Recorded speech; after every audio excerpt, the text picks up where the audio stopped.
चक्षुन्मिलितं येन तस्मै श्री गुरुवे नमः।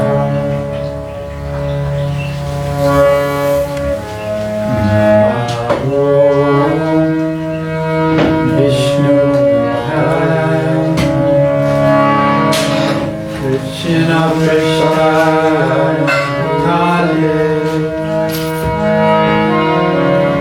Srimate Bhakti Vedanta Swami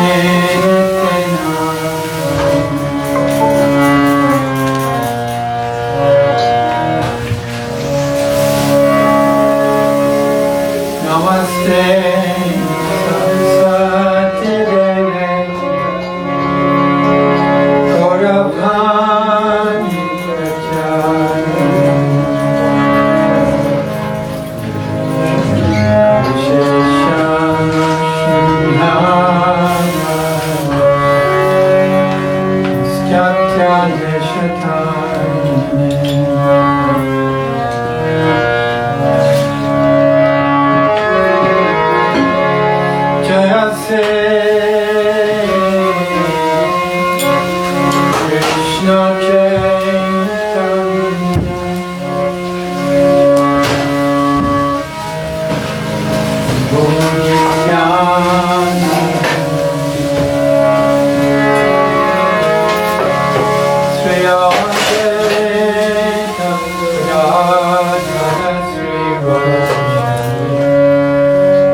Namaste Saraswati Devi. Gauravani Pacharane Namaste Samyavadi Pacharane. Om Ganathanasya Jana Jana Sulakaya Taksha Shrivatandana Tasma Shri Gurave Namah. Sri Caitanya Manobhistam Stapitam Jena Bhutale Sayam Bhukadamayam Dadati Sarvati. Namaste Papa to this job, people seem to be able to the Titanam Pabineva Vaishnavi.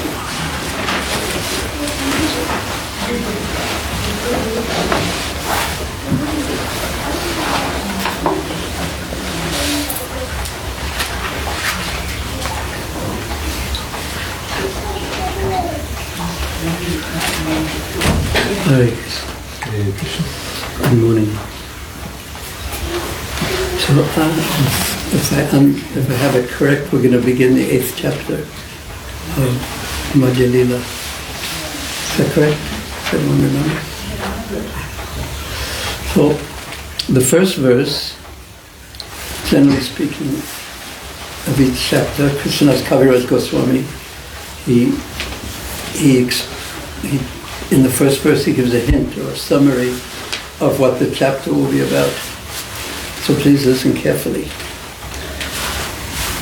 Sancharya Ramabhi Davaktamege Svabhakti Siddhanta Chayamritali Gaurab Diretar Amuna Vitirnas Tazgyatva Ratna Layatam Prayati.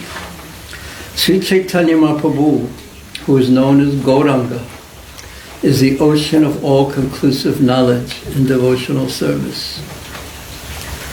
He empowered Sri Ramananda Roy, who may be likened to a cloud of devotional service. This cloud was filled with the water of all the conclusive purposes of devotional service and was empowered by the ocean to spread this water over the sea of Sri Caitanya Mahaprabhu himself. Thus the ocean of Caitanya Mahaprabhu became filled with the jewels of the knowledge of pure devotional service. Is that clear? Yes? No? No? Half? Yeah. Okay. The idea is, we'll read it slowly. Sri Caitanya Mahaprabhu, who is known as Gauranga, who's known as Gauranga, is the ocean of all-conclusive knowledge. So he is the ocean in this metaphor. He's like an ocean of what? Of conclusive knowledge. All this is Bhakti Siddhanta. The conclusions of Bhakti. All the truths of Bhakti. So he's like an ocean. We can't hear anything. Well, I don't know what to do. Is your microphone? The microphone's got a flat battery. To my understanding. To change mics. Either that or turn it on.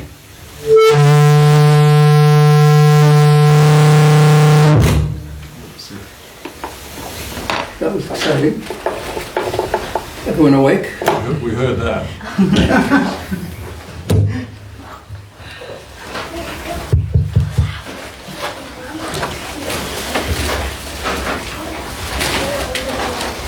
Hare Krishna. Hare Krishna. Hare Krishna. Hare Krishna. Well, I can't read and talk like this at the same time. You need to turn the microphone on. Perhaps that would be a good idea. Continue. Hare Krishna. Hare Krishna. Hare Krishna. Nav, can you hear? What do you think? Hare Krishna. Hare Krishna. Okay? Okay. Okay, what book are we reading? Let's see who has a great capacity of concentration. So Mahaprabhu is an ocean. He's compared to the ocean of what? Bhakti Siddhanta. All the conclusions about devotional service.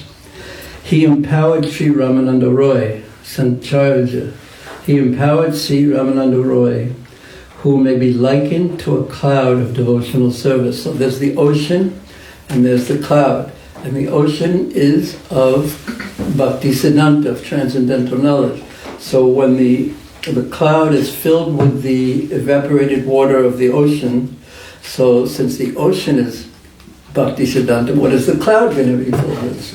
Bhaktisiddhanta, the conclusions. So he empowered Sri Ramananda Roy, who may be likened to a cloud of devotional service. This cloud was filled with the water of all conclusive purports of devotional service. So the cloud is filled with Bhaktisiddhanta as the ocean is filled with Bhaktisiddhanta. So he was empowered by the ocean to spread this water over the sea of Sri Caitanya Mahaprabhu himself. So as the ocean gives its water to the clouds, and then the clouds rains back upon the ocean. So similarly, Ramananda Roy, getting the Bhaktisiddhanta from Sri Caitanya Mahaprabhu, is going to speak or rain, maybe the President of the United States, or maybe a bogus call.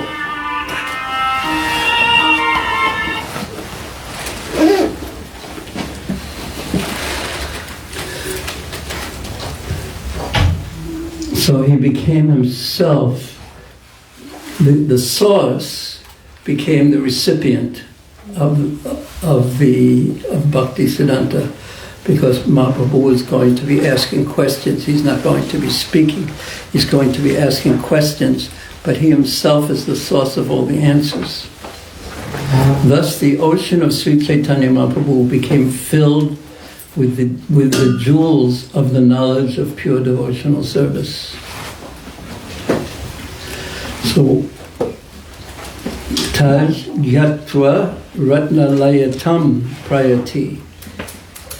So the knowledge of devotional service, which is containing valuable jewels. So do we usually think of devotional service and bhakti containing jewels? Some of us may, some of us may not, and some of us may sometimes, and sometimes forget. So what are the jewels that are the jewels of bhakti? First of all, jewels are very valuable. They're sparkling. They're rare. They're wonderful. They're appealing. They're attractive. What else? How else would you describe a jewel? They have power to influence. How else would you describe a jewel? Yeah. Highly sought after. Excuse me? Highly sought Yeah, after. highly sought after. But these jewels, people want the result of the jewels, but they tend not to want the jewels themselves. Yeah. Because why?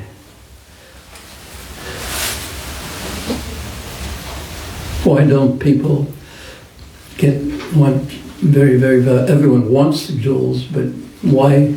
Hare Krishna, Shakapur, Hare Krishna. So why do people tend not to have many jewels, valuable jewels? Trying to pay the price. Yeah. They're very expensive. So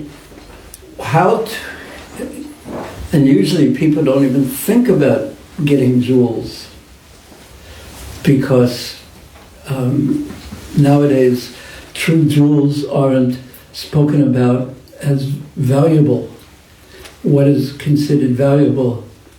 Not jewels, but chips. They're considered very valuable. And as Prabhupada would say, previously the ladies would wear jewels and bangles out of gold, and now it's plastic. And the plates used to be of marble, of metals. Even villagers in India today you go into a simple house in Bengal and have these metal plates, and but now plastic. So there was a lot of propaganda, so to speak, to fill people's consciousness with things, with desires for things that are actually not valuable, and to neglect that which is valuable, the valuable jewels of devotional service. Now, why is devotional service a valuable jewel? Now think about that. Why is the comparison? It's rare, it's attractive, why? It conquers Krishna. That's the ultimate, isn't it? It's so powerful. It can conquer Krishna, who is all-powerful. And it's yatma suprasidati. It brings satisfaction to the soul. But what is it? What kind of devotional service does that? It's devotional service that's actually sadolabha. In the beginning of Bhakti Rasamrita Sindhu, Nectar of Devotion, it describes the 6 qualities of bhakti. Kaisagni, what's the second one? Subhada, very auspicious, and it removes all miseries, and then it goes up from there to Sudolabha on Bhava Bhakti. It's very rare actually, but not so rare that you can't attain it. And Moksha Gudakrit. Most people in this world are very interested in stopping suffering. That's probably the prime enjoyment in stopping suffering. Selfish or self-centered enjoyment in stopping suffering. But the power of bhakti makes the cessation of the miseries of material existence, the hard struggle for material existence. We all have our plans. How when this happens, then I'll be happy, and if I can move this and grab this, then such happiness will be mine. If I can conquer this, up to the point, and we see this in the world, that people want to conquer countries and control whole countries, and that's not satisfying enough. People want to control the world. Now, what would be the value of controlling the world unless you thought, well, this is going to make me really happy to be all-powerful? Just imagine how much anxiety you're going to be in if you want to be the topmost person in the world. Why will that be? Rather than causing you peace and happiness, it will cause you anxiety. Why?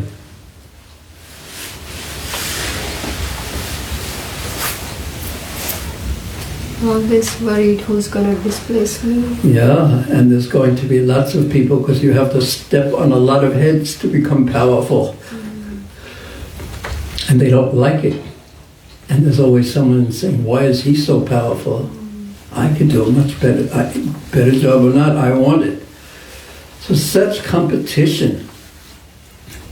And when you hear about you don't want to even read it, practically speaking, or hear about it, how the Kali Yuga kings who really had big empires, the things that they did to the people closest to them, I mean, it's inhuman, practically speaking. Because if you get close, you become a threat, and then they start doubting your motives, and then. So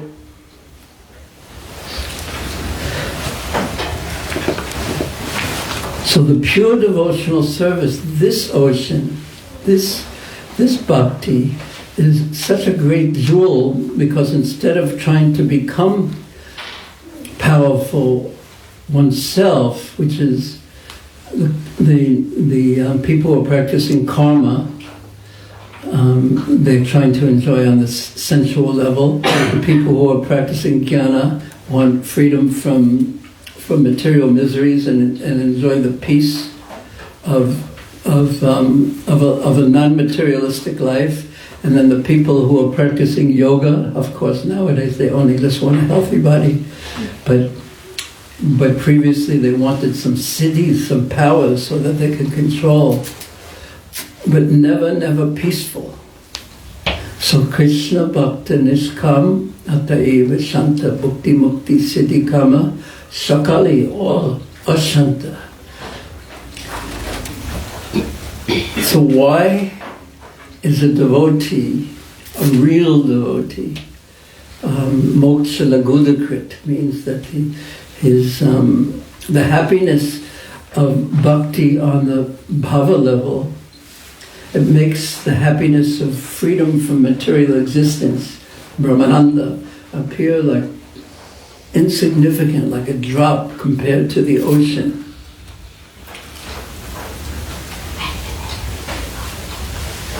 So the simplest way to understand that is that by serving the greatest, who is all-powerful, and he assures you he's going to take care of you, liberation, freedom from anxiety comes automatically. You're under someone's care, and that is natural for the soul. So there's no more upward striving to gain control, power, this, that. There's only the upward striving to make Krishna happy, Krishna and those dear to Krishna. It sounds so nice, but why is it so difficult? Why is it so difficult? Why do we prefer to struggle so hard to make ourselves happy and secure, etc., etc., etc.?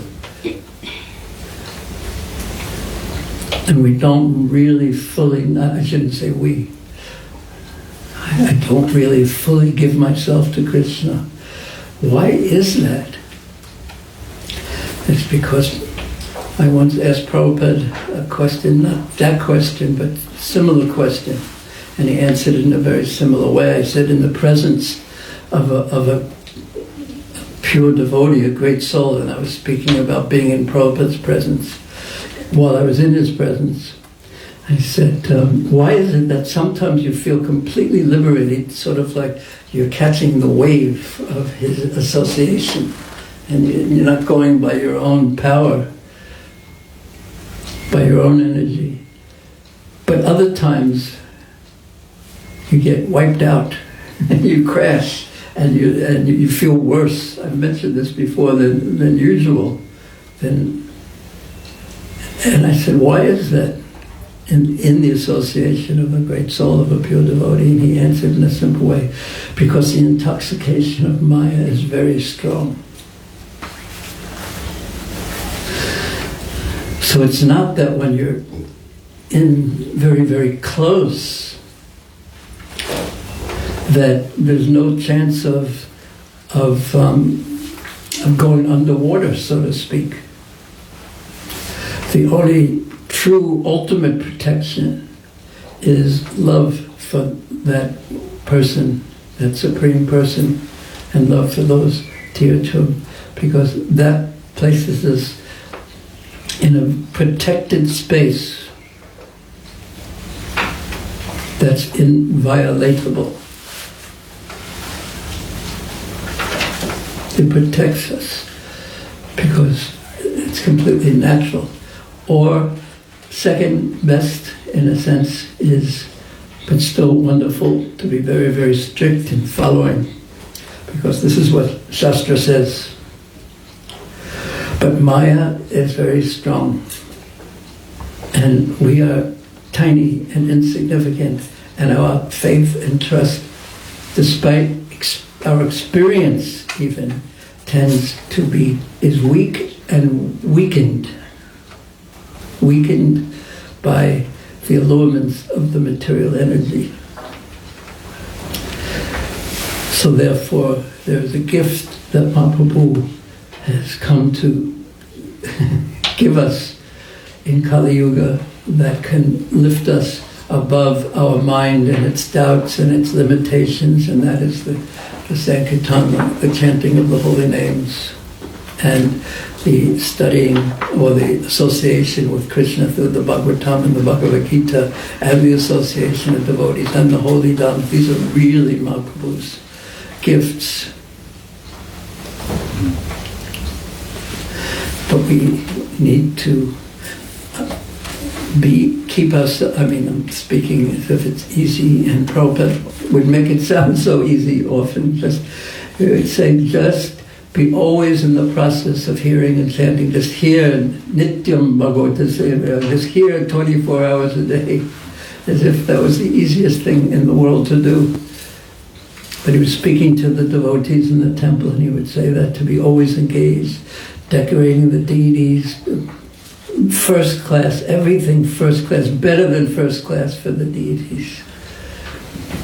To serve them 24 hours a day, and the more you serve the deities, more you serve Radha and Krishna. He was speaking in Los Angeles, the specific instance I'm thinking of right now, and he was saying then the more satisfied you become.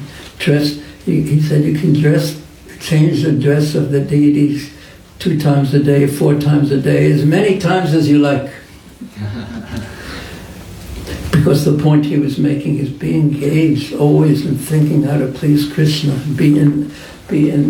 Keep yourself in that bubble of consciousness. Otherwise you can be right in front of Prabhupada or the deities, and your mind can be somewhere else if the consciousness isn't really simply focused on pleasing them, because it's that bhakti, the desire to please the Supreme Lord, that's the connection to Him. Because after all, He doesn't need anything. What does the all-powerful Supreme Lord, who is served by hundreds and thousands of Lakshmis, goddesses of fortune, who's unlimitedly wealthy, unlimitedly beautiful, unlimitedly powerful, unlimitedly filled with knowledge, etc. What could we give Him?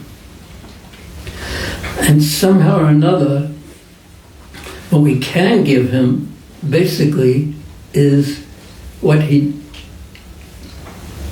doesn't have, and that's He has us, but because we've turned our back, Krishna Bhule Se Jeev, that's all we have to give Him is us.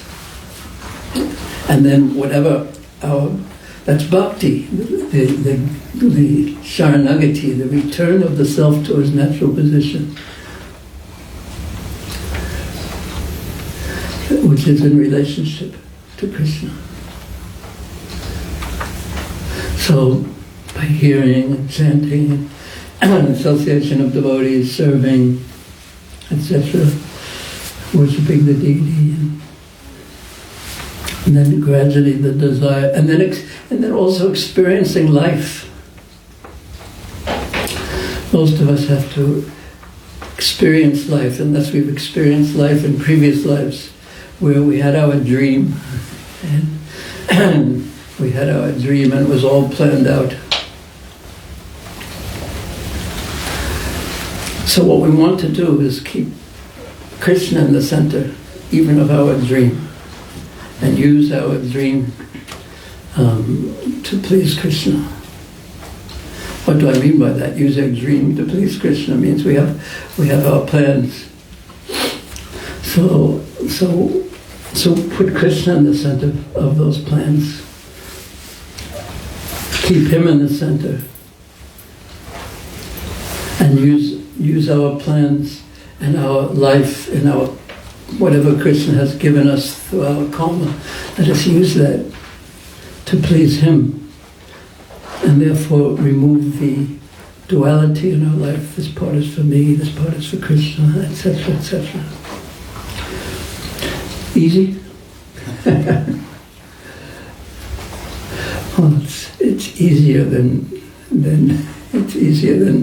not doing it, trying our best to move in that direction and humbly make our offerings. So the jewels, the most valuable jewels, all the way from Varnashrama to the rasa, the sweet mellow of dealings between Sri Radha and Krishna, and involving ourselves in that service, which are the jewels Mahaprabhu was distributing.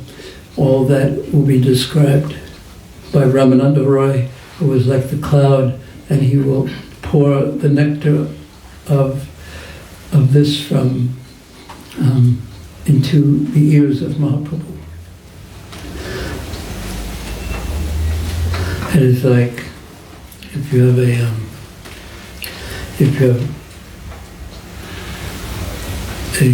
guitar string, and you have another guitar string of the same pitch and a note, and you pluck that string and you have the second one. What's going to happen to the second one? It's going to vibrate also. It's called sympathetic vibrations. So there's a commonality between the two strings that make both. When one vibrates, the other will vibrate.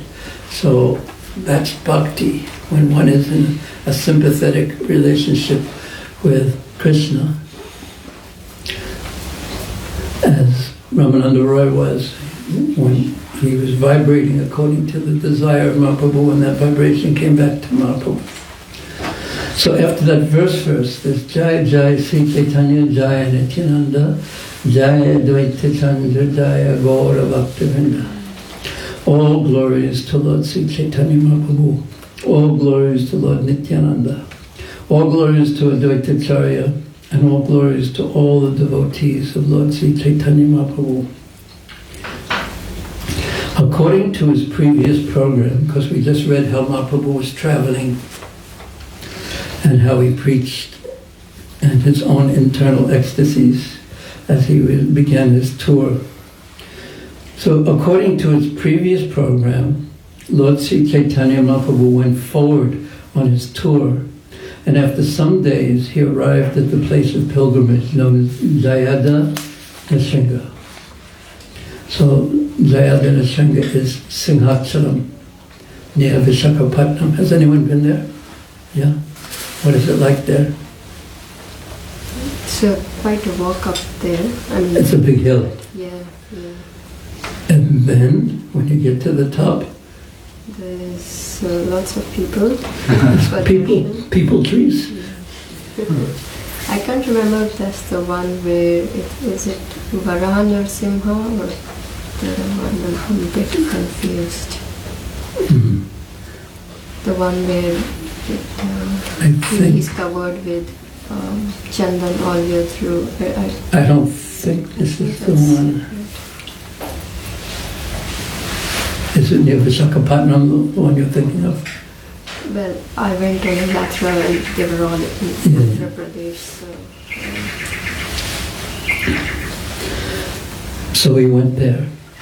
Nrsinga Dekhiya Koila Dandavat Pranati Prema Vesha Koila Bahu Nritya Gita Stuti. Upon seeing the deity of Lord Nrsinga in the temple, Sri Caitanya Mahaprabhu offered his respectful obeisances by falling flat. Then, in ecstatic love, he performed various dances, chanted, and offered prayers. These are the prayers that he offered. Shri Nrsinga Jai Nrsinga Jai Jai Nrsinga Pralada Desha Jaya Padma Mukha Padma Bringa. All glories to Nrsingadev. All glories to Nrsingadev, who is the Lord of Prahlad Maharaj, and like a honeybee, is always engaged in beholding the lotus-like face of the goddess of fortune, Lord Nrsingadev is. So here's Prabhupada's purport where he has some further prayers. So that as soon as we hear that, where does our mind go? Mayapur. To Mayapur, yeah. Yes. How many times have you stood in front of the deities and Lord Nrsingadev and heard that? Too many, so many. And you? You? Have you stood in front of Lord Nrsingadev?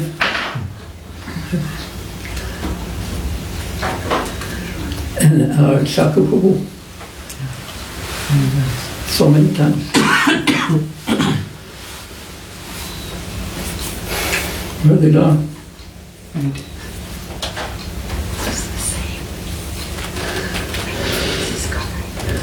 Prabhupada's purport. The goddess of fortune is always embraced by Lord Nrsingadev. This is mentioned in the commentary on Srimad Bhagavatam written by the great commentator Srila Sridhar Swami. The following verse was composed by Sridhar Swami in his commentary on the 10th canto of Srimad Bhagavatam, 1087.1. Vagisha yasya vadane lakshmi yasya savakshasi yasyasti hridaye samvitam nrsimham maham bhaje. Lord Nrsimhadev is always assisted by Saraswati, the goddess of learning, and he is always embracing the goddess of fortune to his chest. The Lord is always complete in knowledge within himself. Let us offer our obeisances unto Nrsimhadev. Can anyone remember anything from that prayer in the English? Yeah. He holds Lakshmi Devi near his chest. And who else was mentioned? Saraswati. Goddess of fortune and the goddess of learning, Saraswati. Listen again. All glories to Lord Nrsimhadev. Excuse me. Lord Nrsimha is always assisted by Saraswati. That means that when there is Lord Nrsimhadev is there, Saraswati, knowledge, learning is there. The goddess of learning. And he's always embracing the goddess of fortune to his chest. So if Lord Nrsimhadev embraces someone, that someone's going to always be there. So with Lord Nrsimhadev there is learning and there is great fortune. The Lord is always complete in knowledge within himself. Let us offer obeisances to Nrsimhadev. Similarly, in his commentary on the first canto of Srimad Bhagavatam, Sridhar Swami describes Lord Nrsimhadev in this way. Pralada Vidya Ladam Bhakti Vidyavadaranam Saradendu Tim Vande Parindra Vadanam Harim. Let me offer my obeisances unto Lord Nrsimhadev, who is always enlightening Prahlad Maharaj within his heart, and who always kills the nescience that attacks the devotees. His mercy is distributed like moonshine, and his face is like that of a lion. Let me offer my obeisances unto him again and again. Wonderful prayer is. Anyone remember anything from that prayer? He removes any signs from the heart of Shukla Prahlad Maharaj. Say again? He removes and delegates signs from the heart of the devotees. Let me offer my obeisances to Lord Nrsimhadev, who is always enlightening Prahlad Maharaj within his heart. So he's giving Prahlad Maharaj enlightenment. That means enlightenment means the removing of darkness. Darkness means ignorance. That means ignorance means, practically speaking, that we are not in the presence of the Lord. So he was always with Prahlad Maharaj. And he was letting Prahlad Maharaj know this. And therefore Prahlad could be bold and brave despite such difficult circumstances. His mercy is distributed like moonshine. Why moonshine? It's not hot. Yes, not only is it not hot, it happens to be cooling. So it's cooling. And his face is like that of a lion. Let me offer my obeisances unto him again and again. Although Uru Pirugra Evayam Sobhaktanam Rakeshari Keshari Vasapotanam Hanyasam Ugra Vikrama. Although very ferocious, the lioness is very kind to her cubs. Similarly, although very ferocious to non-devotees like Hiranyakasipu, Lord Nrsimhadev is very, very soft and kind to devotees like Prahlad Maharaj. Very sweet, yes?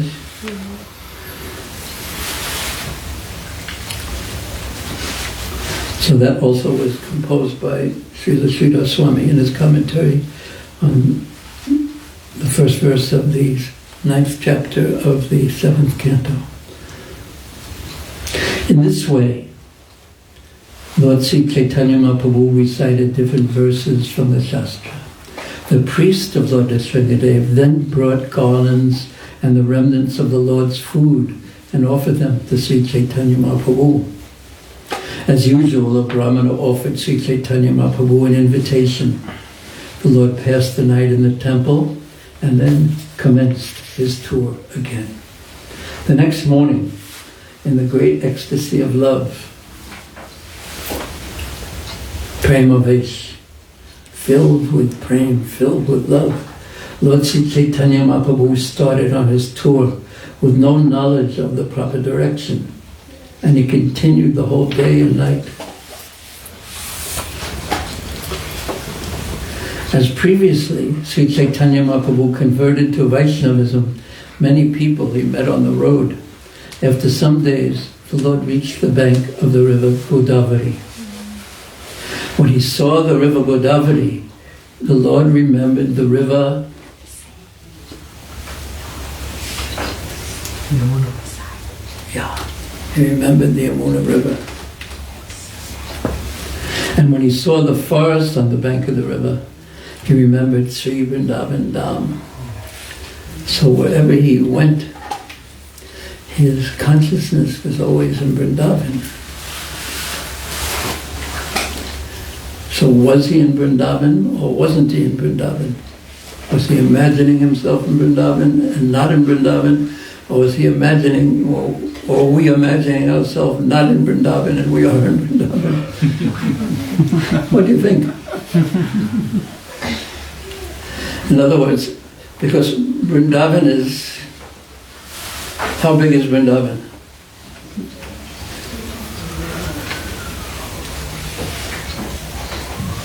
Unlimited. Huh? Unlimitedly big. So it's unlimited, it's infinite.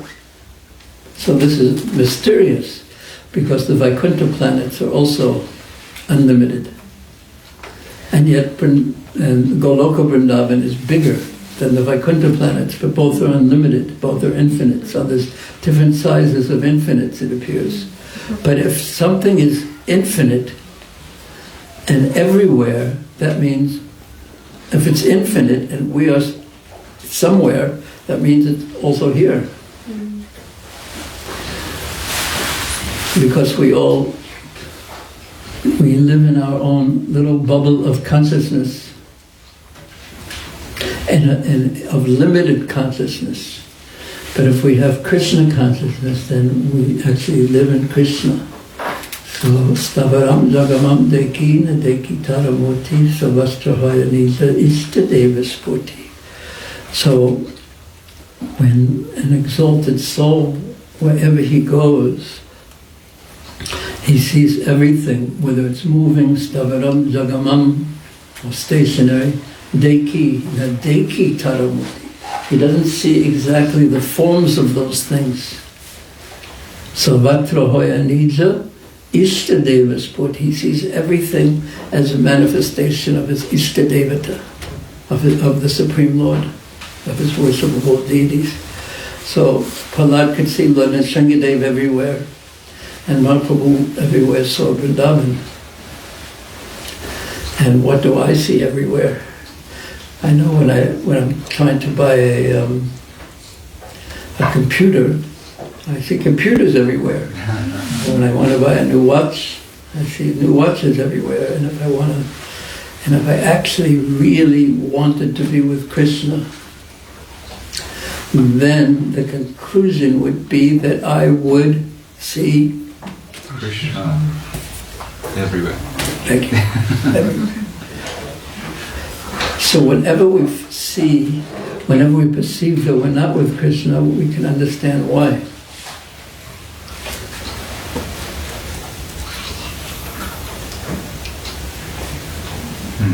So, yeah, this is described in the 15th chapter of the Bhagavad Gita, where especially one of Prabhupada's purports, where he said the living entity is situated where he is just like the tree's reflection is situated on water. So the living entity's situation is situated on his desire.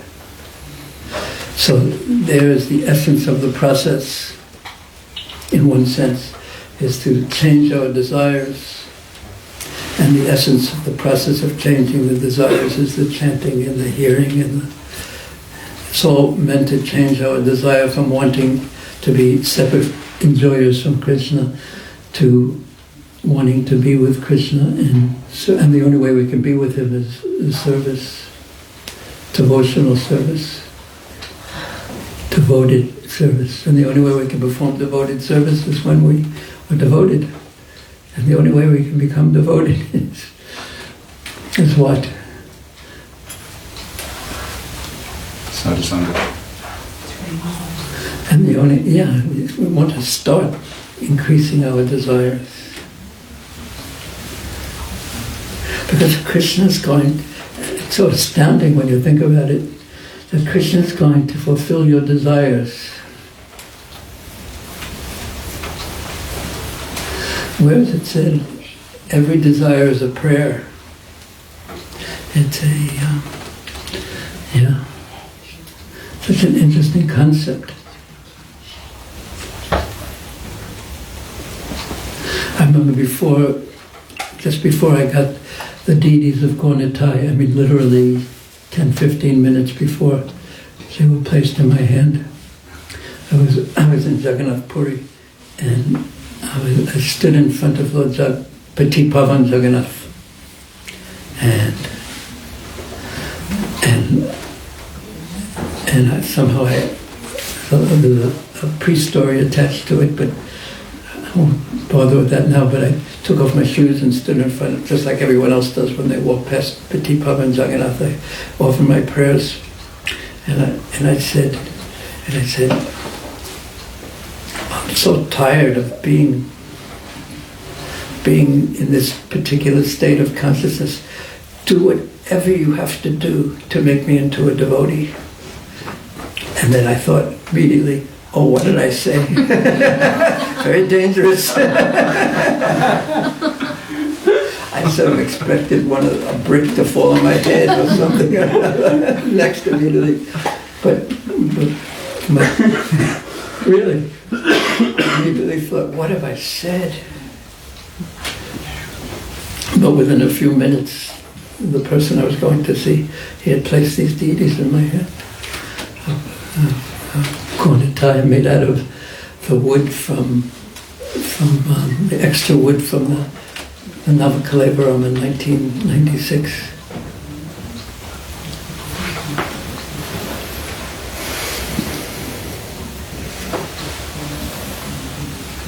The extra wood was Sudarshan.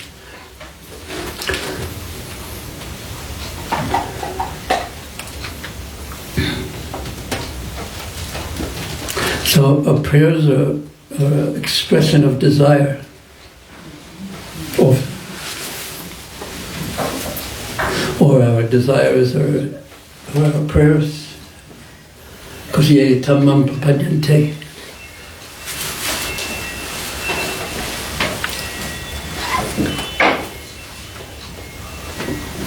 So when he saw the Godavari, the Lord remembered the river Jamuna. And when he saw the forest on the banks of the river, he remembered Sri Vrindavan Dham.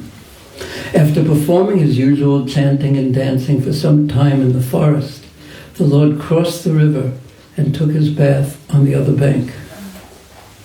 After bathing in the river, the Lord walked a little distance from the bathing place, and he engaged in chanting the holy name of Krishna. At that time, accompanied by the sound of music, Ramananda Roy came there on a palanquin to take his bath. Many brahmanas following the Vedic principles accompanied Ramananda Roy, and according to the Vedic rituals, Ramananda Roy took his bath and offered oblations to his forefathers. Sri Caitanya Mahaprabhu could understand that the person who had come to bathe in the river was Ramananda Roy. The Lord wanted so much to meet him, because Sarvabhauma Bhattacharya had said, please meet Ramananda Roy. The Lord wanted so much to meet him that his mind immediately began running after him. Isn't that the way it works? Our mind will run after whatever it is that we desire. And then very often Usually when the mind, not always, but when the mind runs after something, the body will follow it, either immediately or later. Although Sri Caitanya Mahaprabhu was running after him mentally, he patiently remained sitting. Ramananda Roy, seeing the wonderful sannyasi, then came to see him. Srila Ramananda Roy then saw Sri Caitanya Mahaprabhu to be as brilliant as 100 suns. The Lord was covered by a saffron garment. He was large in body and very strongly built, and his eyes were like lotus petals. When Ramananda Roy saw the wonderful sannyasi, he was struck with wonder. He went to him and immediately offered his respectful obeisances, falling down flat like a rod. The Lord stood up and asked Ramananda Roy to arise and chant the holy name of Krishna. Ute Prabhu Kaya, after he stood up, he said stand up, or the Lord stood up because he was sitting down. Uta, Kala Krishna, Krishna. Please get up and chant Krishna, Krishna, Krishna.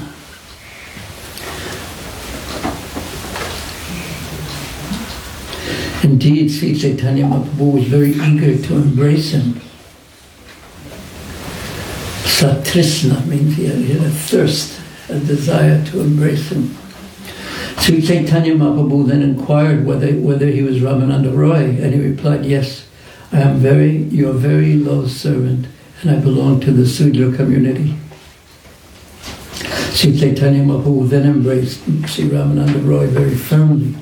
Indeed, both the master and the servant almost lost consciousness due to ecstatic love. Their natural love for each other, because Ramananda Roy is an eternal associate, was awakened. Their natural love for each other was awakened in them both, and they embraced and fell to the ground. Prabhupada's purport.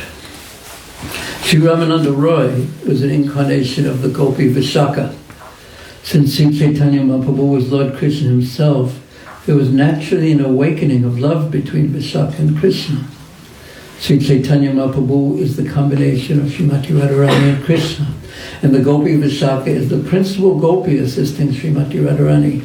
Thus the natural love between Ramananda Roy and Sri Caitanya Mahaprabhu awakened, and they embraced. When they embraced each other, ecstatic symptoms, paralysis, perspiration, tears, shivering, paleness, and standing up of their bodily hairs, they appeared. The word Krishna came from their mouths falteringly. When the stereotyped ritualistic Brahmins who were following the Vedic principles saw the ecstatic manifestation of love, they were struck with wonder. All these Brahmanas began to reflect as follows. The Brahmins thought, we can see that this sannyasi has a luster like the effulgence of Brahman. But how is it that he's crying upon embracing a Sudra, a member of the fourth caste in the social order? They thought contrarily. Others thought, perhaps, this Ramananda Roy is the governor of Madras, a highly learned and grave person, a Mahapandit, but upon touching this sannyasi, he's become restless like a madman. Well, the Brahmins were thinking in this way about the activities of Sri Caitanya Mahaprabhu and Ramananda Roy. Sri Caitanya Mahaprabhu saw those outsiders and restrained his transcendental emotions.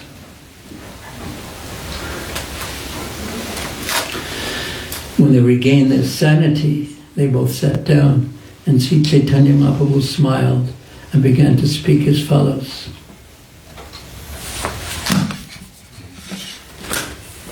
Thank you. Hare Krishna. Any questions or comments? Yes. Hare Krishna.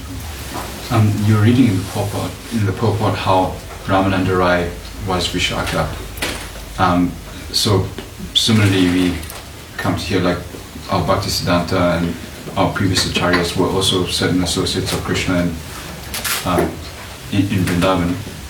But Is that also explained in some other scripture or other text, or is aside from Srila Prabhupada's purports? Of course. He's basically, Srila Prabhupada basically in Caitanya Caritamrta translated the commentaries of Bhaktivinoda Thakur and Srila Bhaktisiddhanta Saraswati Thakur. So probably in there, and they didn't make it up. It comes from probably Gaur Ganesh, Dipika, his books. Can you expand on what Gaur Ganesh Dipika is? It's a book written by Kavi Kanapur, and there's one Radha Krishna written by Rupa Goswami that explains who everyone is. Thank you. Yeah, it goes through all the associates of Mahaprabhu and who they were, and also because Mahaprabhu told the devotees in Chaitanya Bhagavat, it doesn't mention every one of them, but he, during his Mahaprakash, when he manifested himself as the Supreme Lord in the presence of the devotees, he would say who they were in their previous lives in Krishna Lila. So Narottama Das Thakur has also said that the associates of Mahaprabhu were eternal associates of Krishna. Thank you very much. Because they have such intimate relationship with Mahaprabhu, so that is not ordinary, and it doesn't happen just by just ordinary people. Of course, when Mahaprabhu was traveling in South India, he transformed ordinary, fortunate people into extraordinary people by the power of his internal potency. But for performing his intimate pastimes, he calls down his Nitya Siddha Parikars, his eternal associates, and with them he performs the pastimes.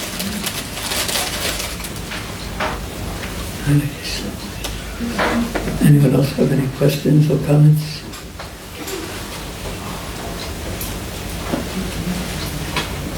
What do you think of this? If you don't have any questions, then I'll have questions. What do you think of this?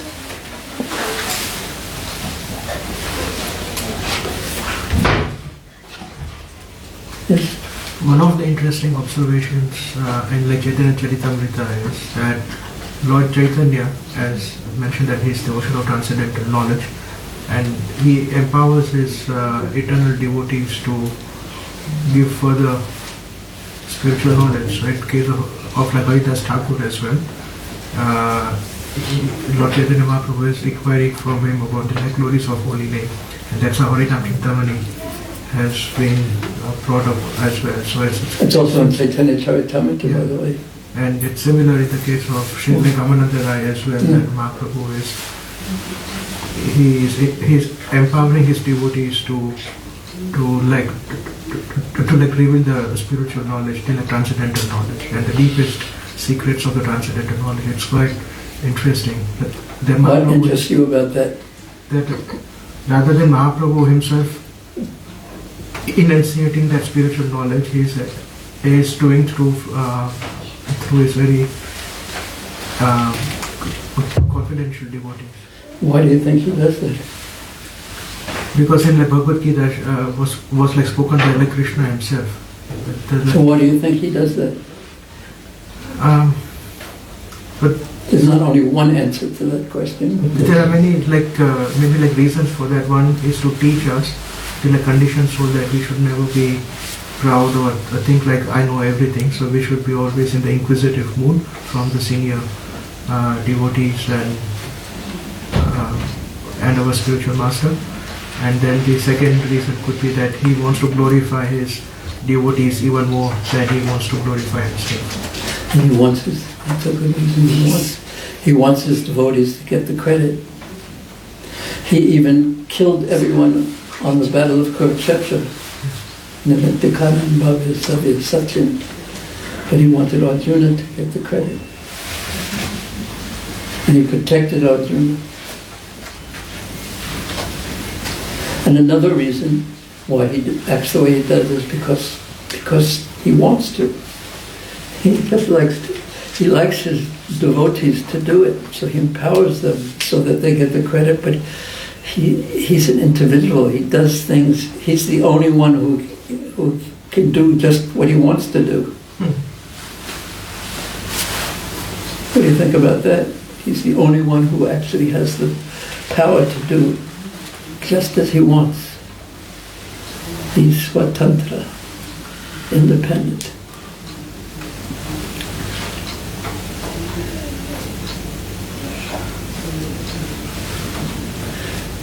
And Srila Bhaktisiddhanta Saraswati Thakur would say he's the transcendental autocrat. He does what he likes because he has all power. So the living entities in the material world will naturally, because they're in the material world, they think, why does he have all the power and gets to do everything that he wants? Of course, we won't be so silly as to state it like that in public. What we really want to say is, why can't I do whatever I want and be all powerful? So when we have that, we naturally, because it's unnatural, because we have a natural relationship with Krishna. So by having that desire, we're turning our back on our natural relationship with Krishna, which means we turn our back on Krishna. And Krishna, he's very kind. So he says, so you want to be independent, and you want to be all-powerful, and you want to do whatever you want to do? Well, I know a good place where you can try your best to do that. It's called Perth. Go ahead, have fun. See you later. See you later. And I'll stay with you in case you haven't changed your mind. I'll be right there. But do you know in Perth they have you could really have they have Kmart, BW, Target, and Spreadshed. And if you really want to enjoy, you can go to Bunnings.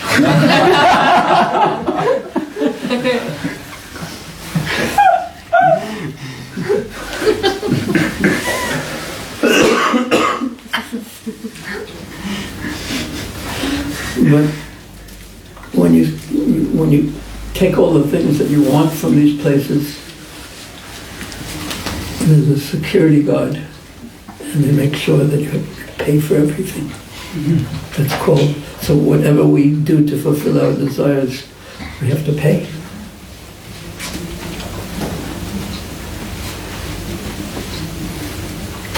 Okay, Hare Krishna, thank you so much.